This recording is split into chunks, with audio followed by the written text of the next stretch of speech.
Morning, Counsel Kennedy. Good morning, Counsel Jubenville. Counsel Rufo.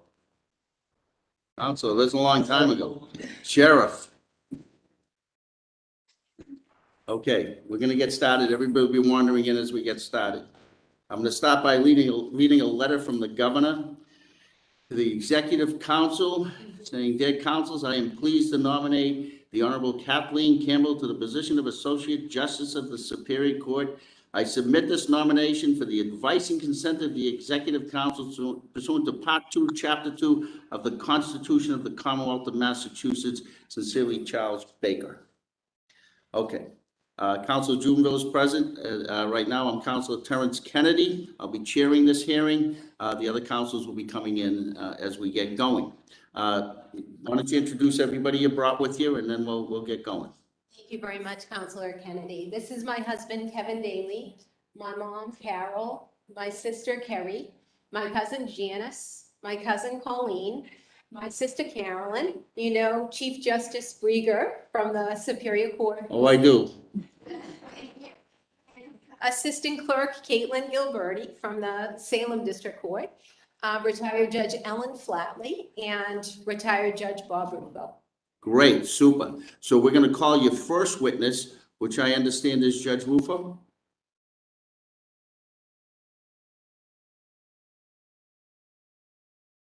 Thank you very much, Counselor Kennedy. Pleasure to see you and Counselor Jubenville. I actually stood in this spot 9 years ago, almost to the day. I asked you to confirm Cathleen Campbell, who I've known for better than 35 years, to the district court. It's hard to believe that 9 years have since passed. Counselor DiPaolo, Counselor Ferrera. I retired last October after 24 plus years of service. 8 years in the district court, 16 years in the, 8 years in the district court, 16 years in the Superior Court.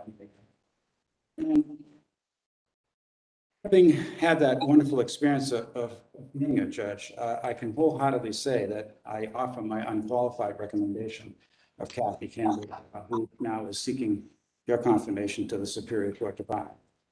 I did meet her 35 years ago. She was a teenager, and she walked through the doors of the Suffolk County Sheriff's Office, where I was the sheriff of Suffolk County, as a John William Ward Service Fellow. And I couldn't imagine that encounter would lead to a personal and professional mentorship. I've been her unofficial mentor. I just told Chief Brigger that. And she has absolutely had an astounding legal career, both as a practicing attorney, a prosecutor in Essex County. She worked with me as an assistant general counsel in all sorts of civil litigation and labor relations.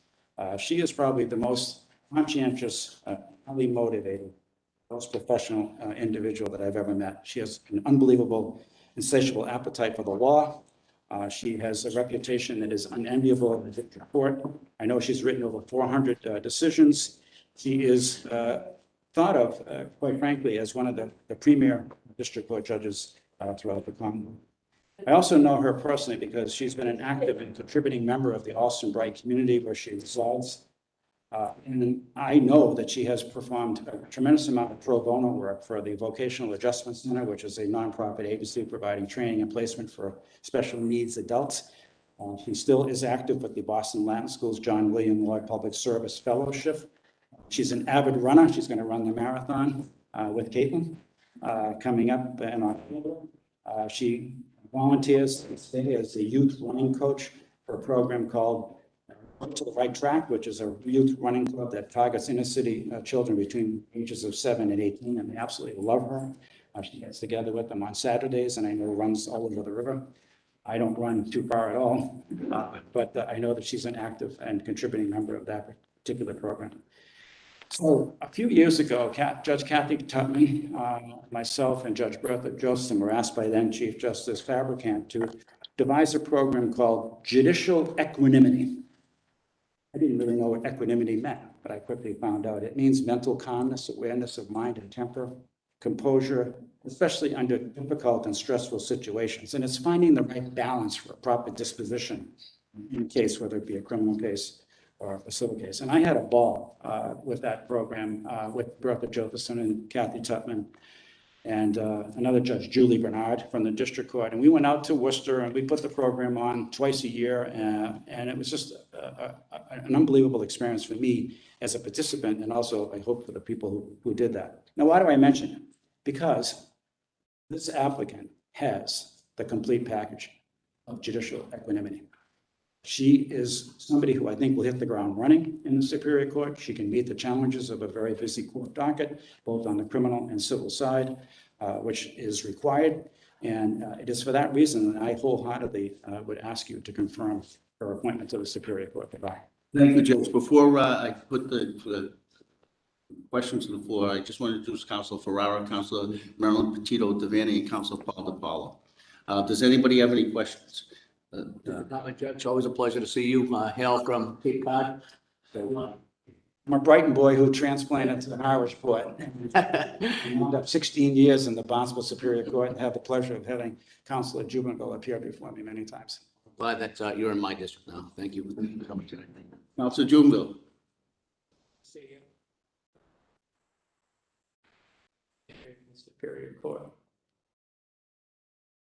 The case that I was involved in were some from India, Yes. charged with murder. Mhm. Indian had about 2.5 years. I remember it. I think you said they've been here every single time. They've already served a sentence. Well, we had then First Assistant District Attorney Brian Glennie as the prosecutor, who now is one of our, yes. So that was a fun case. It was a tough case. It was a challenging case. Wish you well in retirement, and if you need anything at the council, everybody here is receptive to your I'm phone. doing fine. I'm chasing my 2 grandchildren around who are 10 and 7, and I'm enjoying myself and still staying a little bit involved, volunteering where I can to help the court system. Counsel Devaney. See you, Judge. And you love me in my district, but I still voted for you. Yeah, you were a neighbor of my cousin Charlie Salucci from Etna Street. That's right. No relation to the governor. Yeah, so your retirement was really agreeing with I me. turned 70, they said, your brain's fried, you're gone. So tell me, what impressed you the most about this nominee? Just her insatiable appetite for the law. She would call me regularly and let me know when the appeals court reversed me or affirmed me, or the SJC. It's often. 128. So she just exudes an enthusiasm that's beyond comprehension. She just has this work ethic that is incredibly, I don't know how to put it. She just doesn't stop. When she sleeps, she just completely immerses herself in her work. I know this from speaking to people in the district court. She has unbelievable legal acumen. She can write. She puts herself on the bench with proper judicial temperament, which is very important. We assume that everybody knows the law that makes it this far through the JNC and the process, but she just has this interpersonal skill capability that is beyond belief. Thank you. Your testimony means a lot to me. Good seeing you. Thank you, Judge. We appreciate your testimony. My favorite assistant clerk, Caitlin Gilberti, who's a former assistant DA, currently assistant clerk in the Salem District Court. She's my early morning call when I'm going to Salem to say I'm going to be late, hold everything for me, or I'm not going to get there, so. Good morning, ladies and gentlemen of the Governor's Council, Judge Campbell, and the friends and family of Judge Campbell. My name is Caitlin Gilberti, as I've already been introduced. I'm currently an assistant clerk magistrate in Salem District Court. I met Judge Campbell back in 2012 as an assistant district attorney in Lynn District Court when she was first appointed to the bench. I practiced in front of her until 2018, and by that time, I tried numerous jury trials and bench trials, litigated numerous motions, and likely hundreds of 50A in front of Judge Campbell. Over the years, Judge Campbell has become a mentor both in my professional life and my personal life. She has encouraged me to gain every experience that I possibly can in order to obtain a diverse skill set, both inside and outside of the courtroom. When I left the district attorney's office, I was petrified. Judge Campbell assured me that it was going to benefit me in the long run. Speaking of runs, when I signed up for the Boston Marathon with almost zero running experience, she has cheered me on every step of the way. If I had to think of one word to sum up Judge Campbell, I honestly couldn't think of just one. The words at the top of my list include fair, just, thoughtful, and kind. Fair in the sense that, although I think I was one of her favorites, I didn't always get my way. Judge Campbell's knowledge of the law and application to the facts in front of her was better than any evidence class that law school could have offered. From the admittance of certain evidence at trial, like expert opinions, first complaint testimony, to the applicability of protective statutes like the rape shield law, Judge Campbell's knowledge of the nuances in the law truly helped me to become a better trial lawyer. But Judge Campbell went beyond what is fair. She is just. Fair is that technical application of the law to the facts. Just is what is ethically and morally right and cannot be accomplished by simply just knowing the law. Judge Campbell taught me that what happens in that courthouse and in those courtrooms has a direct effect on the communities that it serves. And Judge Campbell clearly cared about the community, not just by her actions on the bench, but by her volunteer efforts. One of my favorite experiences with Judge Campbell was participating in food prep at Brothers Deli in Lynn the night before Thanksgiving to help provide free turkey dinners to the community.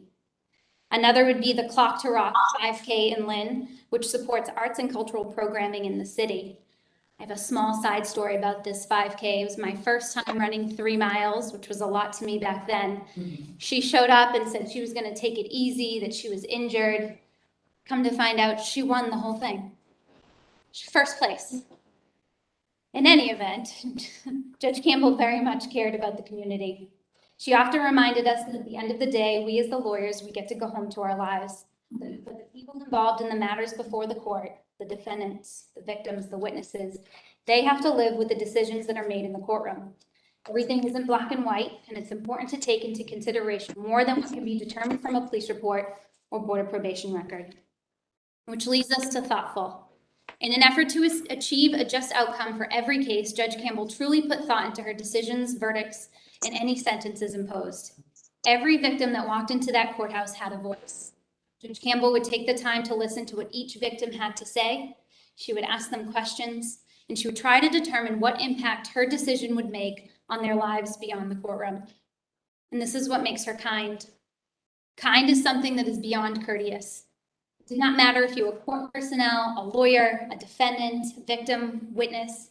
Anytime you were appearing before Judge Campbell, you always felt seen and heard. She is understanding and compassionate, and acknowledge that although it may be a normal Wednesday for the court, for the people appearing before her, it could be their worst day. She always took that extra time out of her day to acknowledge each and every person in their individual situation. And for me, this extended beyond the courtroom. In 2018, I went through 2 surgeries and a round of radiation for thyroid cancer. I received a card almost every week from Judge Campbell during that time. She bought out the paper store.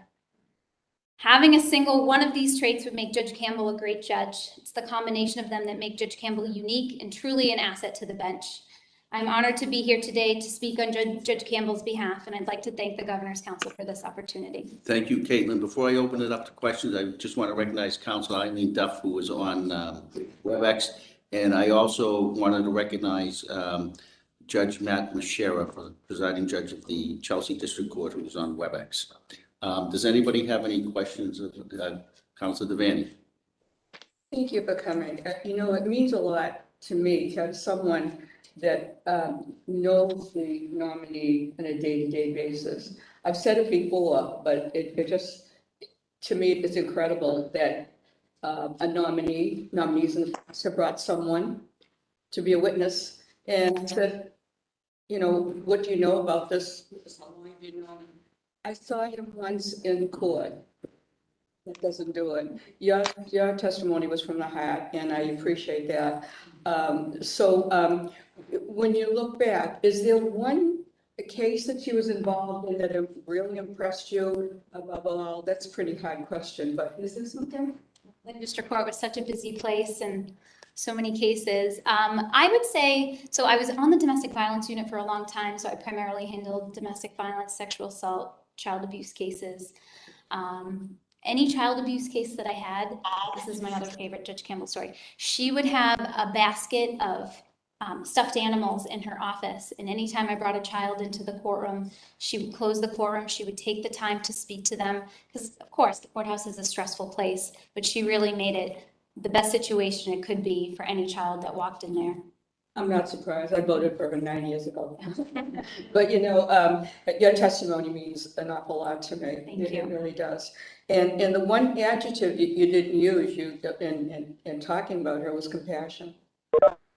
And I don't vote for anyone if they don't have compassion. And you obviously saw that too. So thank you. I appreciate you. Any other questions? Thank you, Caitlin. Get your application together. I think it's gonna get through. Thank you. Okay, that completes the nominee's witnesses. Is there anybody here in opposition to the nominee? Thank God the Statehouse is closed. That will close that part of the hearing, and it's your turn. Thank you very much. And thank you, Counselor Kennedy, for the opportunity to introduce everyone who has come here with me today. Of special note, though, I do want to point out Judge Ellen Flatley. She is the first female ever appointed as a district court judge in Essex County. She also is the first person who I ever tried a jury trial in front of more than 25 years ago in the Lawrence District Court. And it really means a lot to me that she's here today on my behalf before the Governor's Council. Counselor Kennedy and members of the Governor's Council, words cannot express my gratitude to you for conducting this hearing today, and my gratitude and appreciation to Governor Baker and Lieutenant Governor Polito for nominating me to the Superior Court. I know Counselor Kennedy, along with various other practitioners, as well as staff at many of the courts where I serve, tease me. They tease me because of how often and how many times I say thank you when I preside over the courtroom. One day, a probation officer in Dedham decided to count thank yous during the morning session. It was more than 200, to attorneys, to court staff, to members of the public who came before the court. Why? Because even after 9 years as serving as a district court judge, I remain so humbled and incredibly grateful for the honor and the privilege to serve the people, all of the people of the Commonwealth of Massachusetts as a judge. My 4 grandparents were all immigrants to this country and became naturalized citizens. My father, a proud member of the Massachusetts State Police for 26 years. My mother, after raising my sisters and myself, worked as a teacher's aide. Not only did I hit the lottery as a woman born in the United States, I hit the trifecta the day I was accepted to Boston Latin School, graduating as a member of its 351st class, but only the 10th class to contain women. Without the Boston Latin School John William Ward Public Service Fellowship, which introduced me to people like Sheriff of Suffolk County previously and retired Superior Court Judge Bob Rufo, I would not be here today. Our lives really are a book of stories, and I'm going to share a brief one. My daughter Carly could not be with us here today because she's studying hard at Amherst College. She was writing essays recently for an application to medical school, and one of her essays started like this. I began to volunteer in my community before I could walk. My mom would carry me in an infant carrier to meetings for the Vocational Advancement Center and other area organizations. The Vocational Advancement Center doing advocacy and job training for special needs adults. As I grew, my volunteer responsibilities to my community grew. I think my children, Alex and Carly, believe that life is one big public service project, and I would have it no other way. Because to whom much is given, much is expected, and one must always act as if you can make a difference in the lives of others. In closing, I make you only one promise, and that is if you find me worthy to serve on the Superior Court, Each and every day, I will work collaboratively with my fellow judges, be committed and passionate about doing justice, serve with honesty and integrity, and do everything in my power to make you proud of the faith that you've shown in me. Thank you. Thank you. I just want to acknowledge that Counselor Hurley is on WebEx as well. Excuse me, did you say that Judge Machero, because he called me, he was going to speak? I don't believe Judge Machero was going to speak. I know he wanted to be on it. He's welcome to. Well, that's what he said on the phone, he wanted to. I'm on. I Then don't he know went if to you can hear me. I am on. Judge Machero, did you want to say anything? You're welcome to. I'm on. Only if it's good, though. I find myself a. Depends on what you're Well, going to say. no, it's not going to be good. I find myself. Can you hear me, Counselor? Yes. I hear find you. We're not myself sure in a we want- difficult position because I don't want Judge Campbell to leave, so I don't know that I could say anything good about her. We'll It would be make like sure she trying to stays. replace 3 judges. All right. Thank you, Judge. We appreciate your comments. With that, I'm going to open it up to questions from the council. We're going to start with Counsel Ferreira. Thank you. I have no questions. Yeah, you and I had a nice conversation.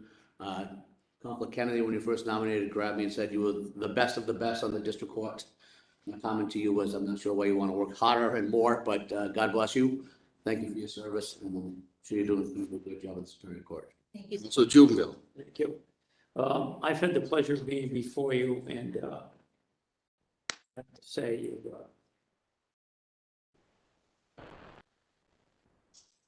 that one bit.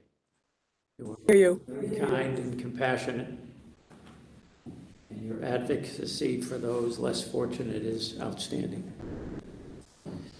I do have a couple of, they're not really questions, but my favorite topics that I'd like to get into now and then.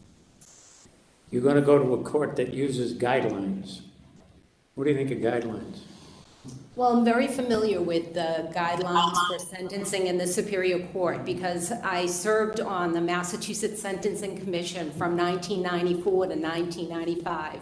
So I was part of the research committee that helped to get the information that was used to first formulate the guidelines.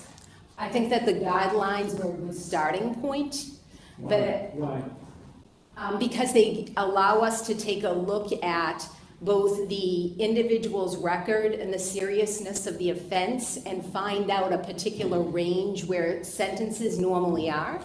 But as you know, Councilor Jubenville, the guidelines provide for the consideration of both aggravating and mitigating circumstances. And therefore, they are just that. They are guidelines. They are not necessarily definitive as to what a sentence should be in a particular case. We have to look at the whole entire situation that brings someone before the court.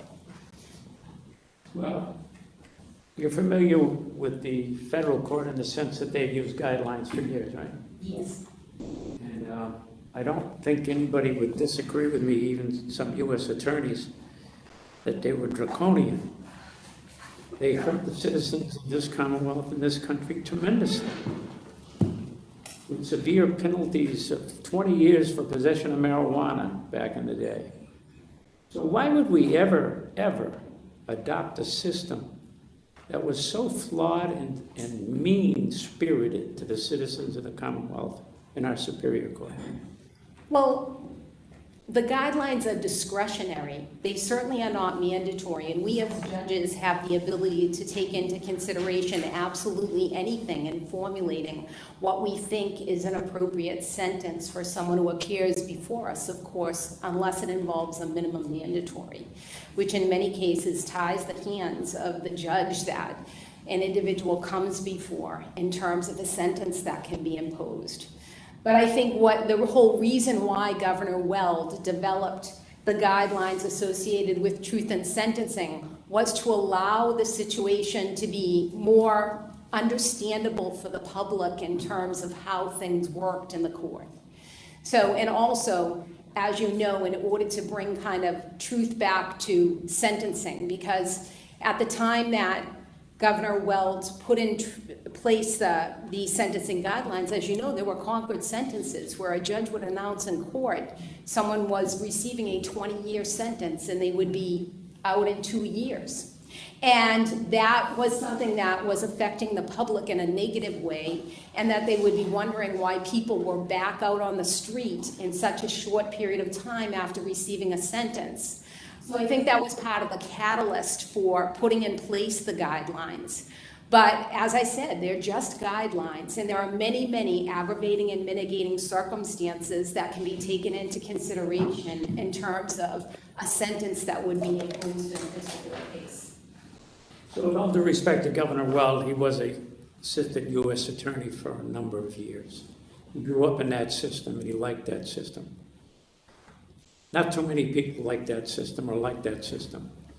So the federal system was designed to make it sort of equal across the country on sentences. Somebody's charged at a particular time in Boston and at the same time that somebody in San Francisco is charged with the same crime. But I suggest that was a fool's errand. It never worked.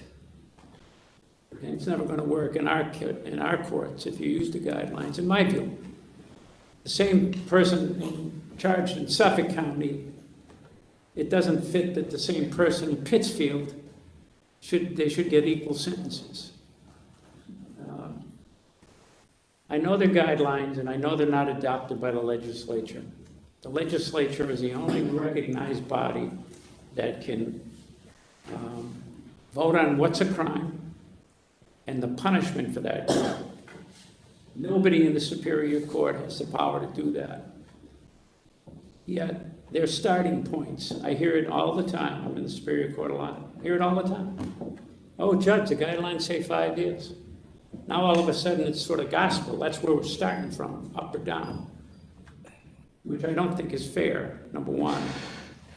Number two, Judge Harrington in the federal court, a wonderful judge.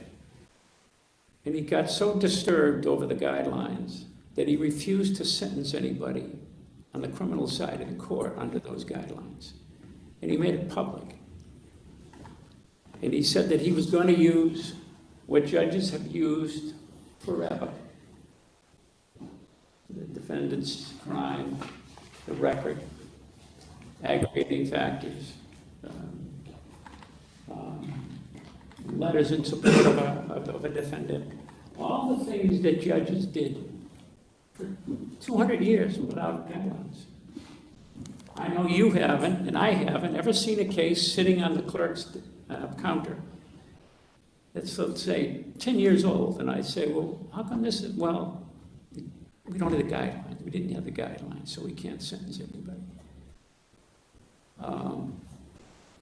I don't think they're fair. I think they are much burdensome on the minority communities of this Commonwealth for a lot of reasons. So I know the court seems to want a one-size-fits-all, but I don't think that's should be done. So anyway, that's my take on that. So if I'm in your court someday and the guidelines are mentioned, I'll go off on my rant. Okay? I would just mention one thing associated with that, because as you point out, and it is really true, there's a tremendous amount of disparity in society, and people who live in communities, including minority communities, are overrepresented in our population that comes before the court and our inmate population that exists here in the Commonwealth of Massachusetts. But I would just note that one of the mitigating circumstances under the guidelines, and one that I certainly would look at depending upon who came before me in the court, is that they indicate that one of the circumstances you should take into consideration is the defendant's residence in a poor or minority area with deep police penetration, which causes overstatement of the seriousness of the criminal record. So that is literally a mitigating circumstance under the guidelines to be taken into consideration by a judge when they're looking at an individual who comes before the court. And it certainly is something that I would I've never heard a judge say, this defendant grew up in Roxbury or Holyoke or Springfield, and therefore I'm going to reduce the sentence because where he lived. I never heard that said in a court by the judge, or I never heard it said by an assistant DA, and I've never heard it said by a defense lawyer. But my view is they fall more heavily on the minority community. And let me just comment once. I think that Governor Weld, although he wanted to change the system, did a big disservice to us in the Commonwealth by changing the sentences, the Concord sentences, the state prison sentences the way he did. And I'll tell you why. I think the problem was the court did not educate the public as to what was going on with, say, with a Concord sentence. Concord sentences were for first-timers, first time charged with a crime, serious crime. And so the idea was, the judge said, if I give the fellow 5 years in Concord, he'll serve 6 months. 10 years, he served a year. 20 years, he served 2 years. Then he would be paroled for the balance of that sentence. So on a 20-year sentence, he'd be on parole for 18 years, reporting to a probation officer, a parole officer. So the idea was give the first-timer a taste of what it's like to be in jail, and then we'll put him on parole. And hopefully that being in jail prevents him from committing another crime. But I don't think we were effective in getting that to the public. The other thing that changed was the state prison parole eligibilities. Before he changed it, if you were convicted of a felony, let's say the sentence was 6 years. Well, you walked in 1/3 of that sentence you could get good time for when you walked in. So that would be 2 years. So the person would have to do 4 on the felony. On misdemeanor, it was 2/3. You walked in with credit. Those were credits in your bank to get out of jail. First of all, what it did was it kept inmates in line because they didn't want to lose those credits by misbehaving. Correction officers never liked that change at all. It handcuffed them. When somebody's doing a 6 or 6 in a day, they can do whatever they want. You can punish them in jail, but you can't stop them from getting out. And when they get out, there's no safety net to take care of them because they're released to nothing on a 6 in a day sentence. So the Concord sentence and the state prison sentence, I believe, had a lot of good effects to it. One was, the other thing they changed was a judge couldn't give a suspended state prison sentence. So I don't know why that was. I haven't looked at the literature on who thought of that. But in any event, we went to a much more draconian system that has caused uptick in the number of inmates that sit in prisons, again falling heavily on the minority communities. So I don't think it was a good idea, but that's my opinion. Governor can do what he wants. You've read the report on racism in the court system? Yes. The amount of discrepancies between incarcerations of minorities and whites. Yes. Why do you think that happens? Well, one of the nice things in that report is they didn't find the same sort of discrepancies in the district court as they found in the Superior Court, and that certainly did my heart a little bit of good, and that I think of my colleagues. The discrepancies in the Superior Court, I really can't place my finger completely on why. And Well, one thing I would suggest is they're being sentenced to prison by a judge. So judges throughout the Commonwealth are putting people in jail. That's how they get there, right? Okay. So there's a big uptick in the amount of minorities compared to whites, the percentage. So how do you as a judge deal with that issue? Because it's pervasive, not only in our court system, in my opinion, but throughout all of our systems because of the way our country has developed over 250 years. So and it's built into the court system also for all these years. So how do you factor that in if you're on the Superior Court, which you're going to be? How do you factor that in so that you don't keep contributing to the discrepancy? I think that one of the things that you do is really, every time that you're in the court and you have someone before you, you try to do a check associated with any explicit or implicit bias that might be involved in the situation that brings someone before the court.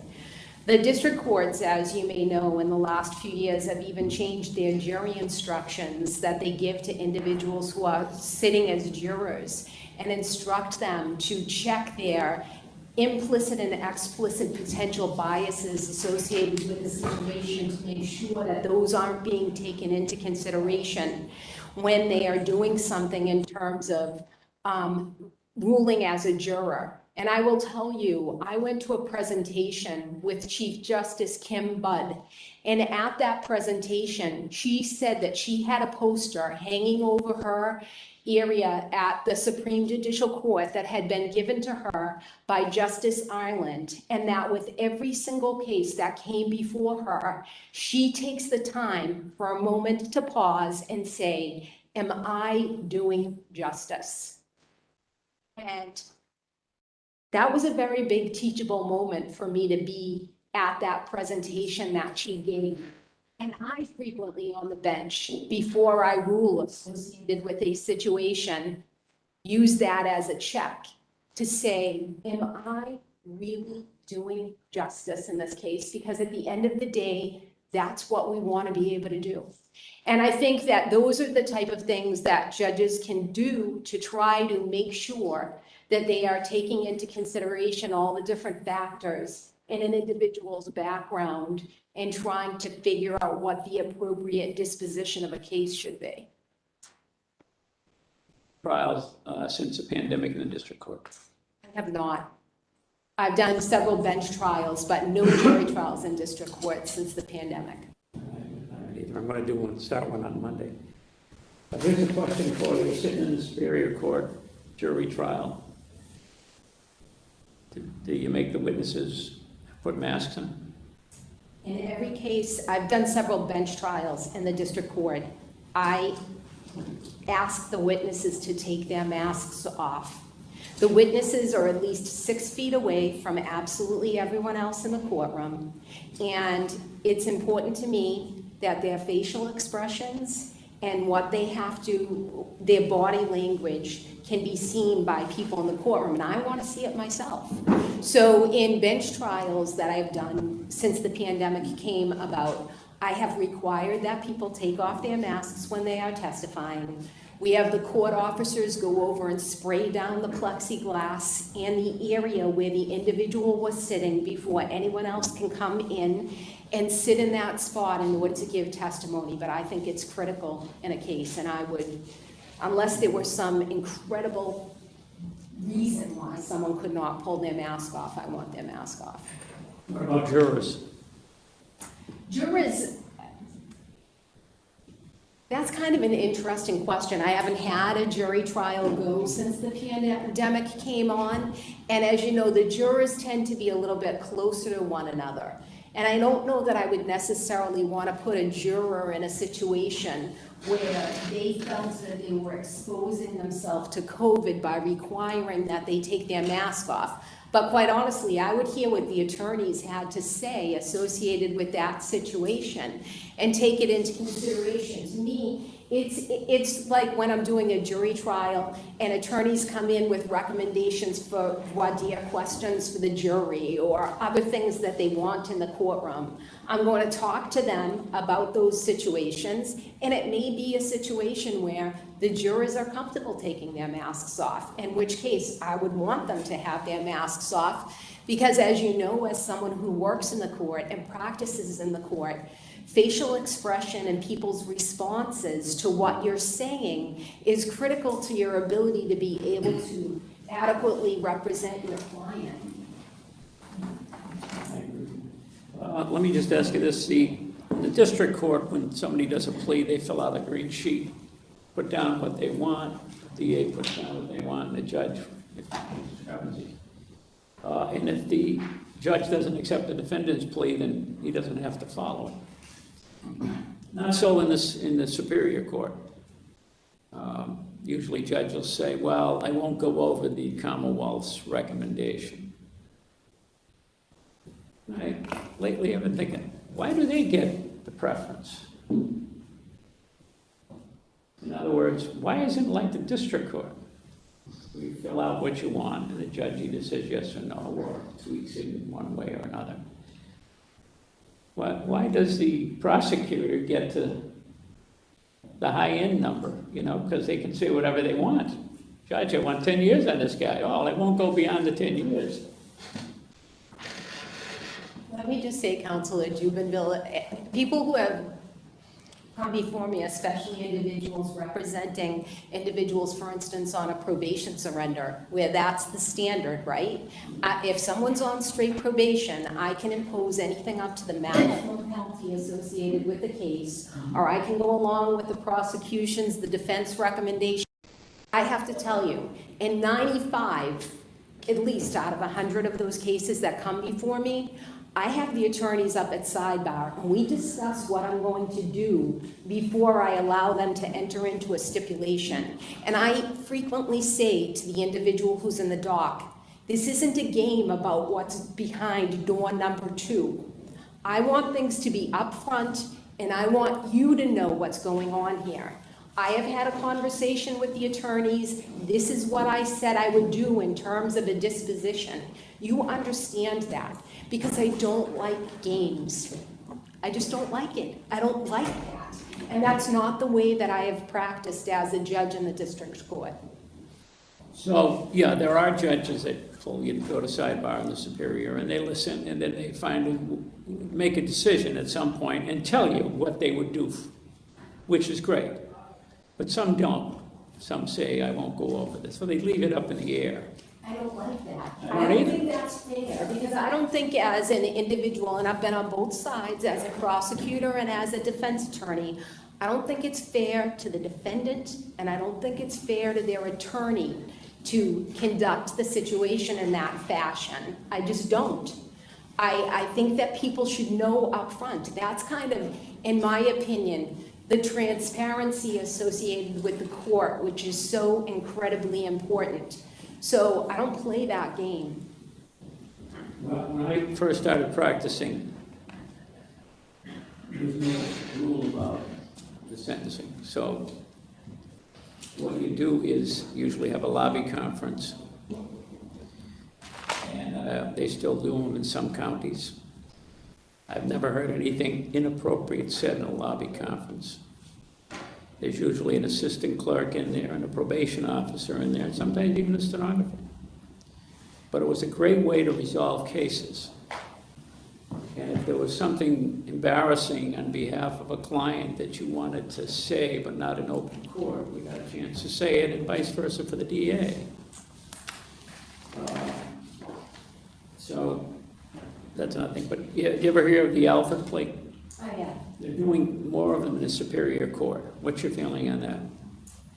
I haven't really given it a tremendous amount of thought at this particular time. I certainly, even in private practice, though, have had a client who has tendered an Alfred plea to the court. So it's certainly something that I would take into consideration. I'm not against Alfred pleas. As I've indicated, I offered them on behalf of my own clients when I was in private practice. Yeah, I forgot to say, on the police situation, when I first started, the judges would, you go in the lobby, the judge would tell you what he's gonna do. Let's say 3 years, he's gonna, okay. You plead, the DA read a statement of facts, and it happened to me more than once. The judge said, oh, well, I didn't realize that. Now the client's already pled. So therefore, I'm gonna give you 5 years.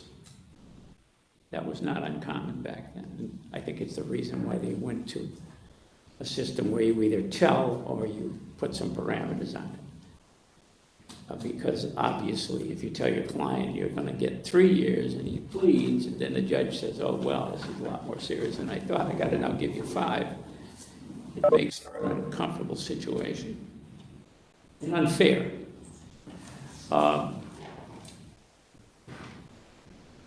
That's all I have for you, my little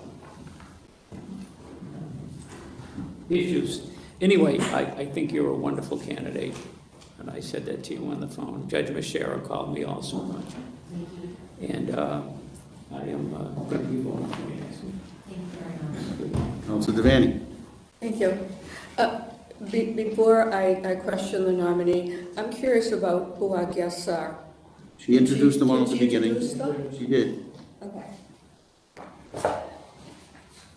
Thank you for all the time. This is the second time in 9 years we met at the diner, and my one regret is that you're not in my district. They have split Austin every which way, and I was so hoping that, that I would be presiding. But my colleague is has 3 of us out of that area. But anyway, I just, I don't have a poker face, and I am just so happy that you decided to go to the Superior Court. What made you decide? It was a really hard decision because I love my colleagues on the district court and I love being a judge. But I also, before I joined the district court, had done a tremendous amount of appellate and some incredibly challenging cases, and also had handled some civil cases before the Superior Court in private practice. And I think that this is an absolutely wonderful opportunity for me to grow as a judge. And also, both of my children are getting ready to finish up college. My daughter is a junior. My son is in his senior year in college. They couldn't be here because they should be studying hard. At least I hope they are. But it's now at the point where they're getting ready to go off and to live their best lives. And it's an opportunity for me to take on new professional challenges and to just kind of have something else that will help to occupy my time now that they're kind of moving in another direction. So I just felt it were the right time for me to explore this sort of opportunity. Councilor Ainella just came, and I think that we're the only ones that were here 9 years ago that voted for you. And I was so impressed. And we were so impressed, and I'm just as impressed now. And I am so thankful that you decided to go up to the Superior Court, because we need you. This council voted for someone with 6 cases in 21 years in the Superior Court. That certainly isn't enough, and that's why I want to see someone with I want to clone you, because I want people like you to be judges that have the age, that bring life experience to the bench, to have experience and all qualifications. You don't see that when you have someone 40 years old or that in that area. So I can't tell you how pleased I am. I usually don't say this, but I can't help it because, we met, I know you so well in those 9 years. You talked about your family briefly, but tell me about your dad. He was a state trooper. He was. Glastonbury. We did. He served on the Massachusetts State Police for 26 years, and he absolutely loved his job. I only saw my father shed a tear once, and it was the day that he hit mandatory retirement age at age 50. He was so proud of the work that he had done on behalf of the Commonwealth. And my becoming an attorney is in large part because of him, because when I was a little girl, he used to talk about Alice Richmond and Sydney Hanlon, who were assistant district attorneys in Suffolk County when he was working as a state police officer. And he was so impressed with them and their skills. And he really is the one who put the seed in my mind that maybe I might like to be an attorney. I suppose I aspired to be like them because he just held them in such high esteem and enjoyed working with them so much and thought them to be just such honorable and professional women. So unfortunately, my dad passed away of a heart attack right after he was to retire at age 50. My sister Carolyn and I were still in college at that point. My sister Kerry was 15 or 16 years old at the time. My sisters, my mother and I circled the wagons and said, you know, we've got to do everything that we can. I'm incredibly proud of my sisters. My sister Carolyn is a nurse. My sister Kerry is a CPA and vice president of Delaware Life.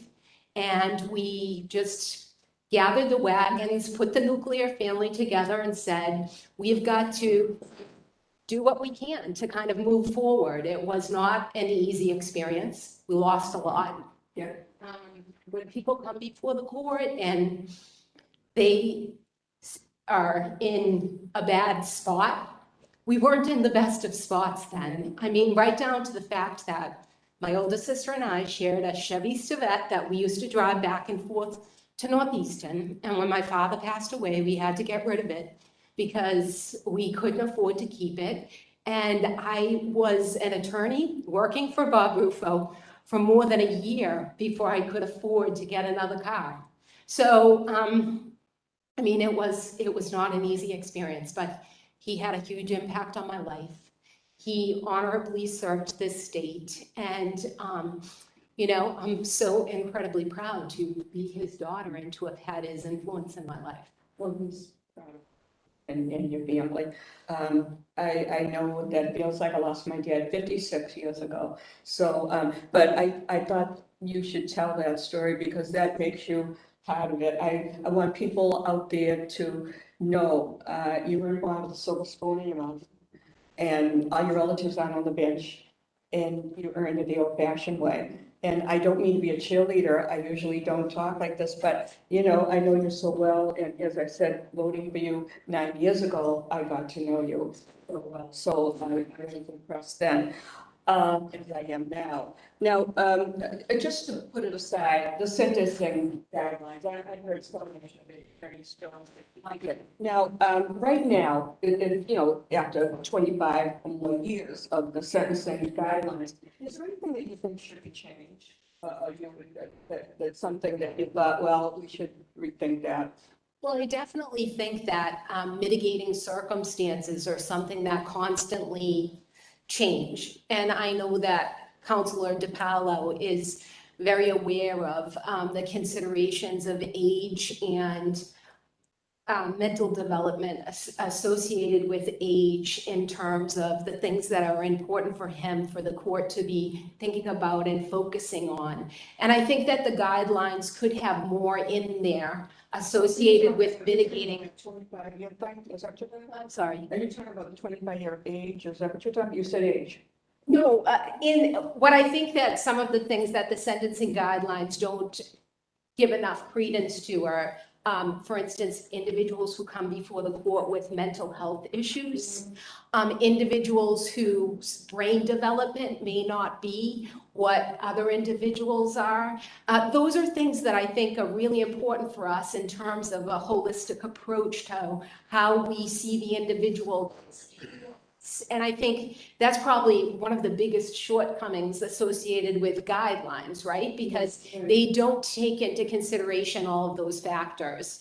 But to me, guidelines are guidelines, right? They don't rule the day. And I would just use one particular example.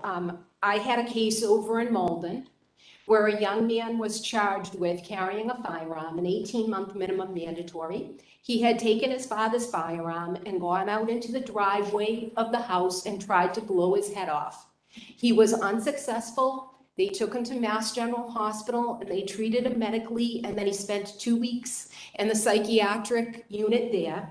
the district attorney's office would not move off the 18-month minimum mandatory associated with that particular case. The young man had almost no record before the court. He was in mental health treatment. It was going to be an insanity defense. I was handling that case as the judge. He was willing to take a plea of 2 years in the House of Corrections, suspended for 2, with continued mental health counseling and medication. He was back living with his parents and on psychiatric meds. I went to the district attorney's office and I said, I'd like you to break this down in order for us to be able to impose a non-minimum mandatory sentence. And the ADAs in the district court did what they're supposed to do because they don't have any discretion at that level. They said, no, we can't do that. And I said, well, get your supervisor for me. So we had another meeting and I met with the supervisor and we actually had an in-chambers meeting. The only in-chambers meeting that I have done without a recording was in this particular case.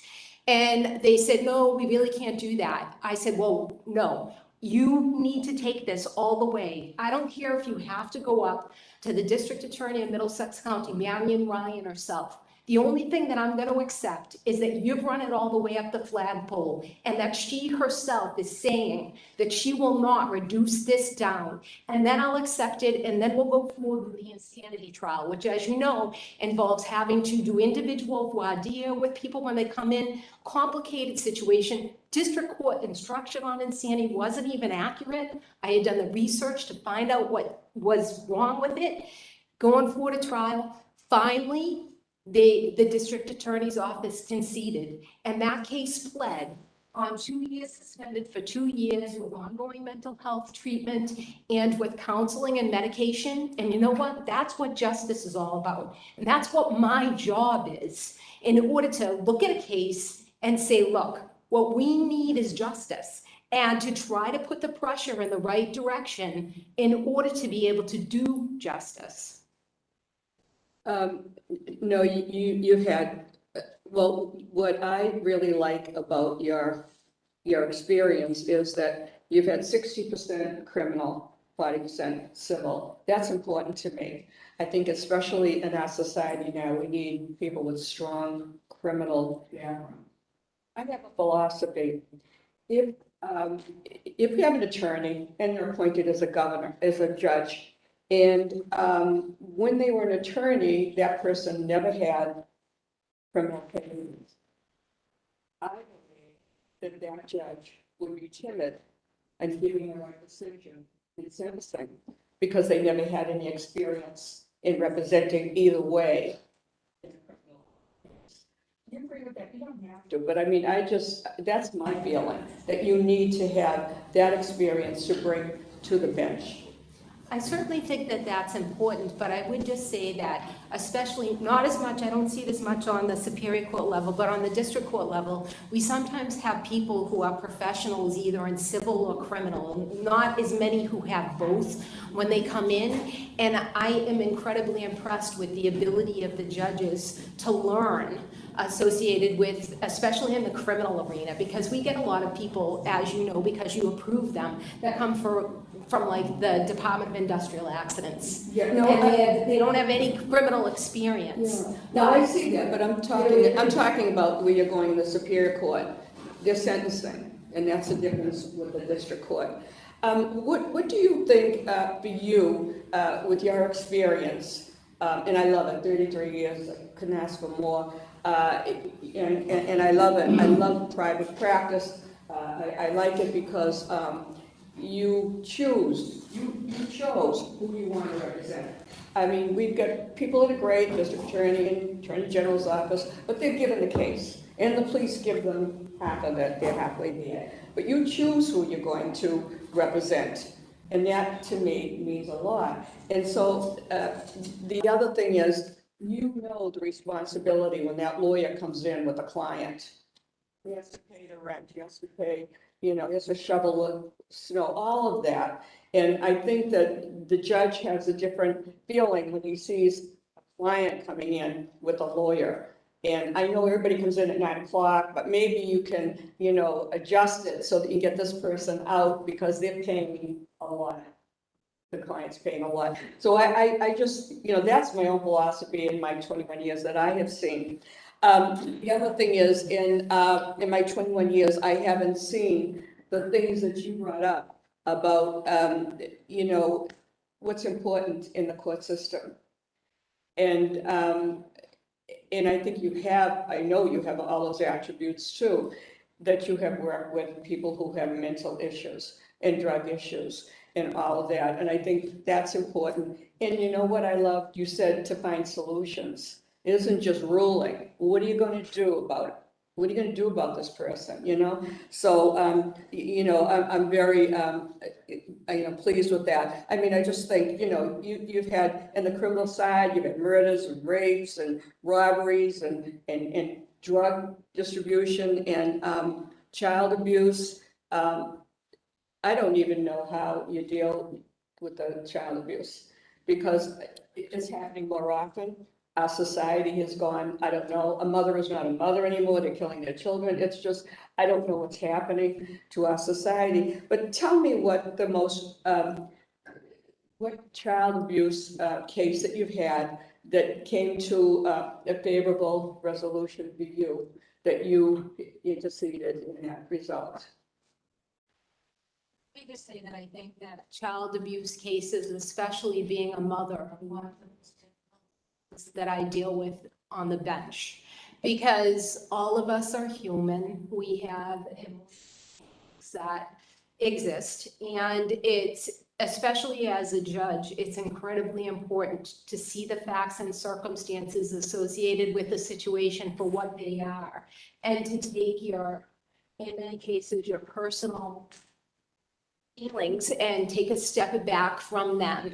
And I think that that's probably one of the most important things that we do when we have a child who's before the court. But as Caitlin has said, you know, when she had cases and when I was known in Lynn as the teddy bear judge. I think I gave out over 500 teddy bears there because I thought that was Judge Nestor.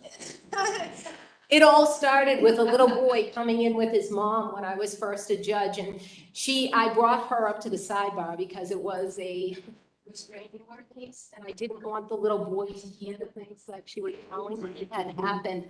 And he was sitting in a bench by himself, and he could have been 4 years old, and he had his head down, and he just was, it was one of the most sad things that I ever saw. The boy was probably about 4 years old at the time. And anyway, so I went to the first justice, Burke Conlon, and I said, would it be all right if I got teddy bears and I gave them out in the courtroom to the little children that come before our court? Because I'm limited ton. And he said, yes. And I said, well, and I want the court officers to present the teddy bear to the children because they're in uniform. And I think one of the hardest things for children when they're involved in a situation is sometimes they don't have trust in people who are part of the system and they're in uniform. And I want the court officers to give them to them. And so we started a little program over there, and I bought teddy bears at the dollar store. But now that I'm in the running club, my kids donate their. I mean, I mean, that's your compassion. And that's why I voted for you before, and you're here again. And the thing is that, you know, you show your compassion in so many ways, even to the people that you work with. And people don't know out there that because of the pandemic, judges are at home, not you. You wouldn't stay home. Why? Because you figured all the people working in the courthouse would have to be emailing you and sending you all the stuff. To save them all that trouble, you were in there every day. That is so impressive that people out there should know. This is dedication. This is caring about the people that are working in there. This is justice, you know, because everything has been delayed. You know, the Supreme Court jury, I don't think they have met yet. I still don't know. But I mean, it's been horrific. But what you have done, you haven't stopped the justice system in your courthouse at all because of that. And talking about your courthouse, I do want to say that when Judge Matera called me he was so disappointed, he doesn't have anyone to cover to come here today. So I do want to say that, but he couldn't say enough about you.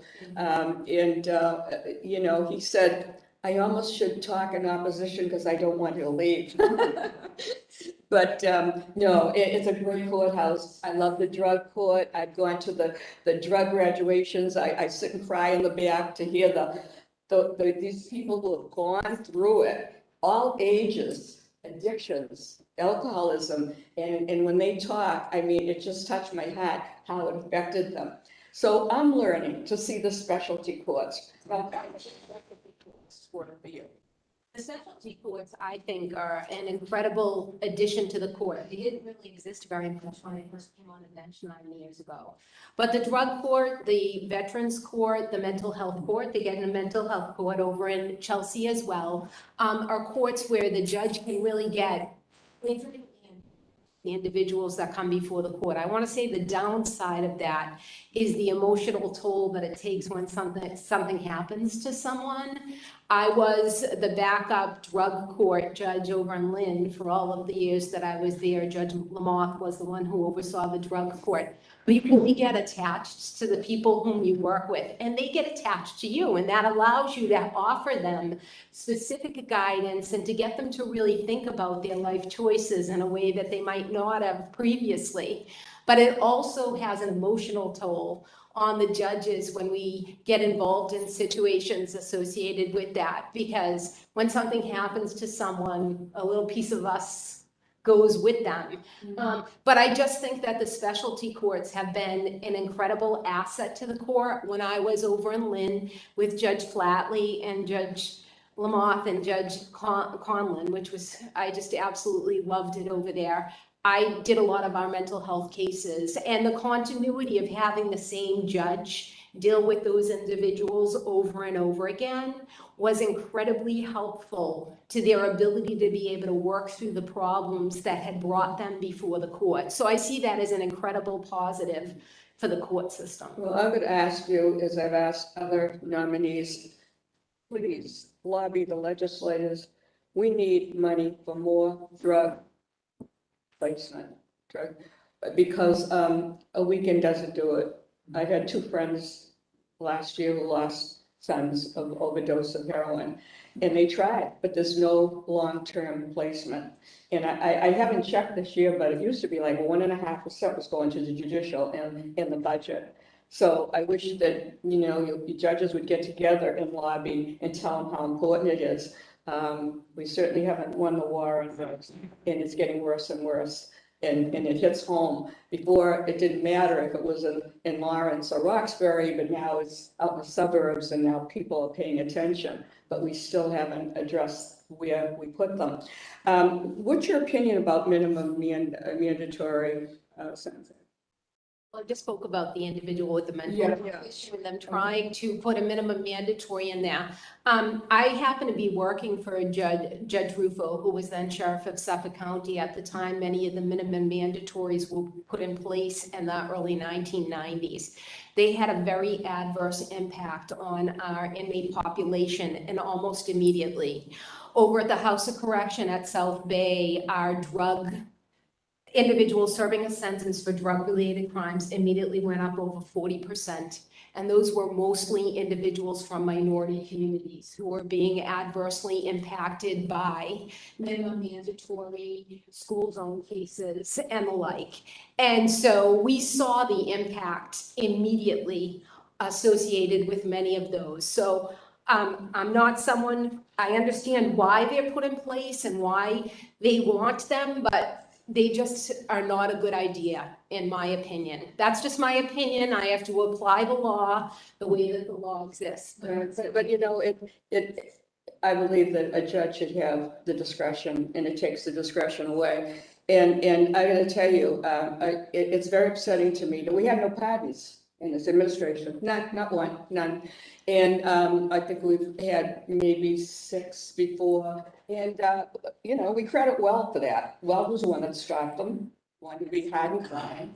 So you go after the wrong people, Governor Well. And so no one wants to pick up and be the one to do it. And so we've only had a few. But I want to go on back on that mandatory, the minimum mandatory. We did have a pardon. The only one was Counsel Iannella and I were there, and this was, I don't know, maybe 7, 8 years ago. That's the last time. And I think of that man all the time, and I wonder how he's doing. Very nice man, about 56 years old. And I'd gone through a lot in his life. He had cancer, he lost a leg. He said, a lot of things happening to him. But when he was 17, he was on his way to school. And he was a good kid, naive. Evidently, he was gullible. And a 21-year-old friend stopped him along the way. And he asked him if he would sell these 6 bags of marijuana, $25 each. And he wanted to please his friend. That's all he wanted to do. It was the wrong decision. And the school law, so many feet from the school, he went into the school. And he sold 1 bag.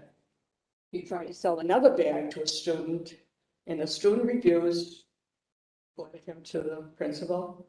They found the rest of the bags in the locker. When I first started, it was 5 years.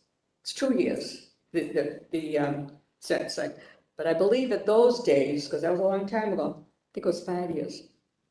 Here's a young man who made a dumb mistake. So that meant he gave up his youth, the dances, the proms, sports, maybe getting a scholarship, college, everything was gone. In his good name. So when he came out, he was fortunate, he got a job in a private school as a custodian. Now, when he appeared before us, the school closed. So even though he got the pardon, where do you go, 56, 57 years old, in with that burden? And I thought of him, and with his health background. And he had been so involved in his community. He has a wife and children, was involved in his church and in sports. He was a coach. He did everything. And I thought, I have to believe when he went before that judge so many years ago, 40 years ago, whatever, that if that judge had discretion, maybe he could have given him community service, probation, something. But that's how it changes lives in the minimum mandatory. So I understand it has to be very hard for a judge to know in your heart what you want to do, but you're not able to do by law. And it was a judge that challenged it. And I don't know what happened, what the repercussions of that was, but she did. But, I want to just give you an opportunity to talk about some of the things we talked about and that I read over and over in your JNC questionnaire. Now, you had a case with Mr. Montero, and why don't you tell us about that? The Montero case was a domestic violence case Yeah. over in Somerville that I had. That ended up being a bench trial. I was really fortunate because I had 2 pretty experienced attorneys. The defendant was represented by Joe Monahan, who is an incredibly fine attorney. That was a case where the couple were involved. They had a child. They were expecting another child, but this young lady, many times it's difficult to get people to testify in those sort of situations. I appointed an attorney because Attorney Monahan thought that the victim might have a Fifth Amendment. She didn't. She wished to testify. She testified. I found the young man not guilty of what are probably the 2 most serious charges, but found him guilty of an assault and battery, dangerous weapon, and assault and battery. The Commonwealth moved to have him placed on probation. Unfortunately, he violated the terms and conditions associated with his probation and ended up back before the court. I didn't handle the probation violation hearing associated with the situation, so I'm not quite sure what the outcome was in terms of that young man, but that was the Montero case. The child abuse cases, God bless you, I don't know how you do it, but what was the most rewarding outcome of a case that you've had? Well, the most rewarding outcomes of cases that I had, really, I would have to say, pretty much mostly existed in private practice, though I do see it occasionally as a district court judge. The Well, most, you know what, all your experience, 33 years is not something you can throw out. 33 years, you were private practice, you worked for the sheriff's office, you worked for the district attorney. And what was impressive to me was you were inmate, legal service attorney. What you learned to be in prison with these people, I mean, you have it all together. And so don't underestimate because you were an attorney rather than a judge. So I'm sorry to interrupt. thank you. No, no problem. The most rewarding cases are where you prevent someone from having a criminal record, whether that's as a judge or when I was in private practice. If there is something that can be done that causes an individual not to develop a board of probation record, that to me is incredibly rewarding because they follow you around for the rest of your life and can cause employment problems, housing problems. So resolving matters short of having to have someone have a criminal record. So, what do you see, they always call the district court the people's court.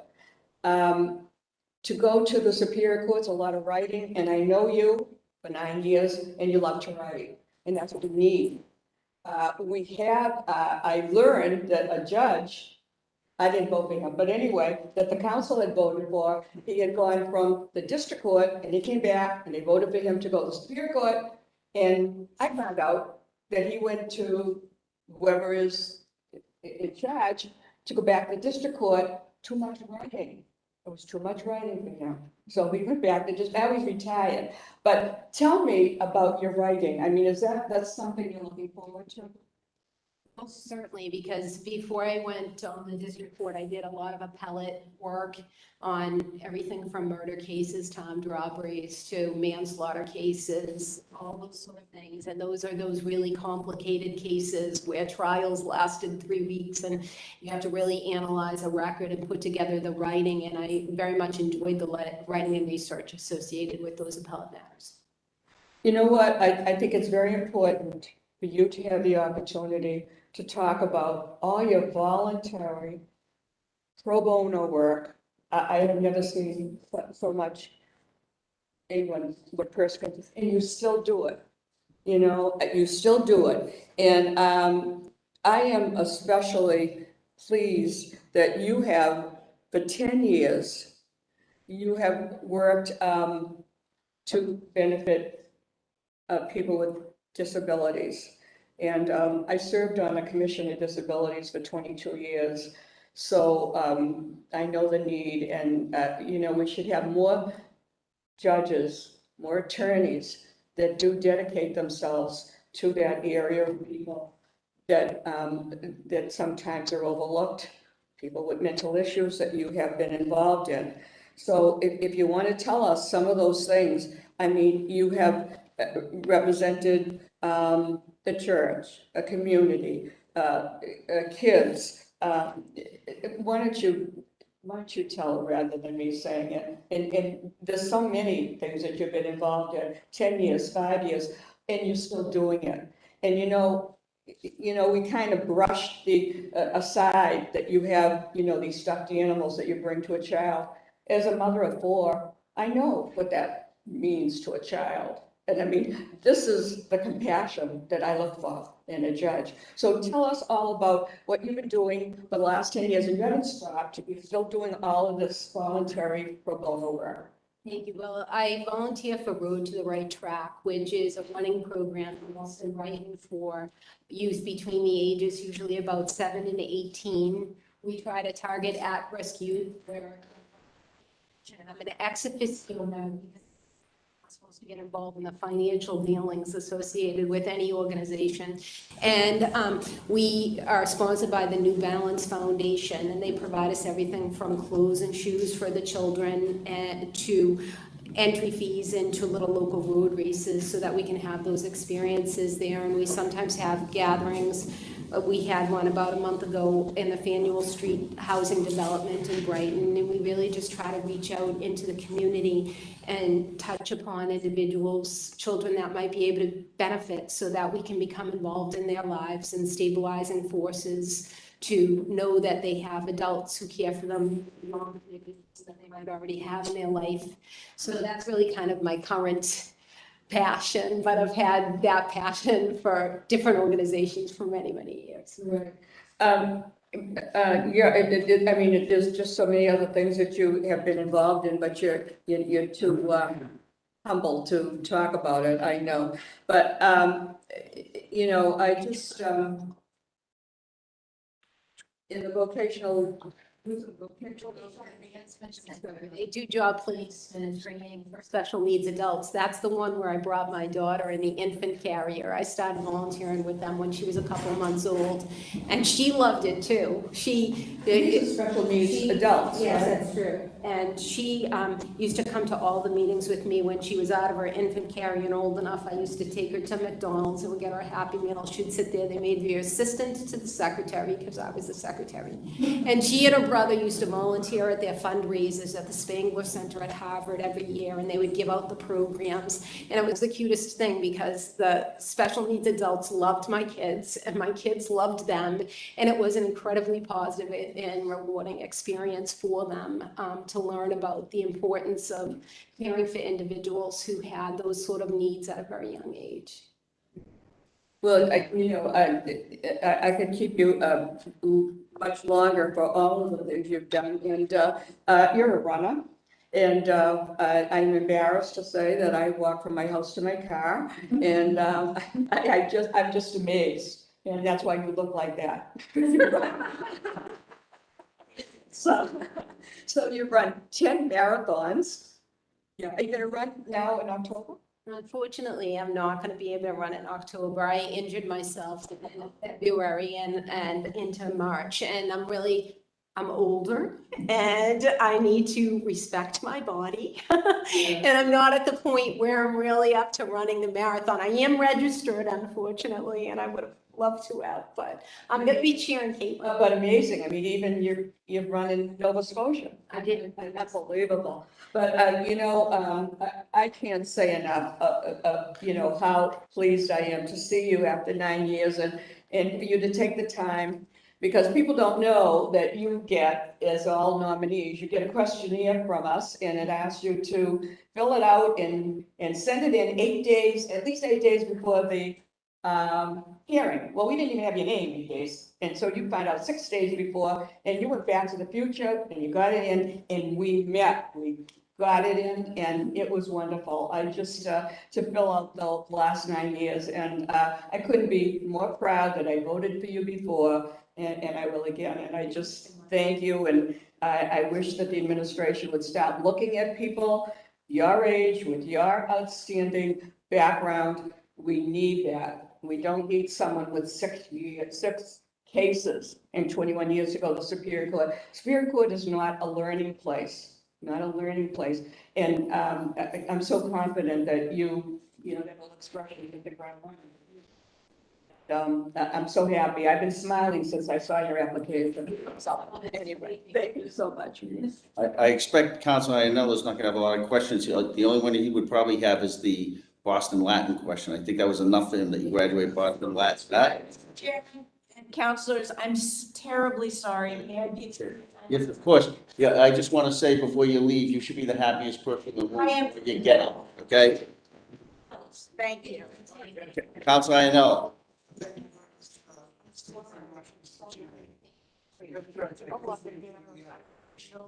Graduated from Boston Latin a few more years after Just a bit.